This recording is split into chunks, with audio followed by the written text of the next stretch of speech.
Today, we're diving into one of the most important and often misunderstood topics that families face, which is estate planning. Everyone's very focused on death and who's getting my stuff.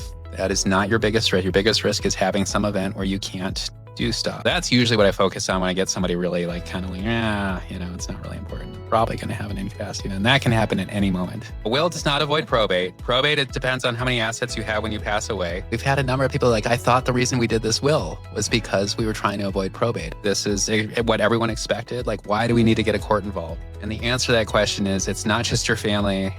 Everybody has creditors when they pass away. There's just so much more going on than just okay, once we sell this house, we're going to take the net proceeds, put it in the calculator, divide it by 3, and write checks. Trust-based planning is just to try and make sure someone can step in and run things without any court intervention, right? So we're retitling everything to this trust. You own the trust, but it's like owning a company. I always compare it to owning a company. And it's a very similar structure. It's just that trusts are for personal stuff. So the trust just is kind of a way to create this thing that you're now running, and someone else could step in and run just like you are, without having to go to a court and get some sort of authorization to do that. So, the trust is going to control whatever you put in it. And you can have a trust and the stuff outside the trust is worth more than $86,000 or includes real estate. You're still going to go through a probate. So there's an epidemic of people out there who created trusts and feel they walked out of the lawyer's office I did it. I'm done.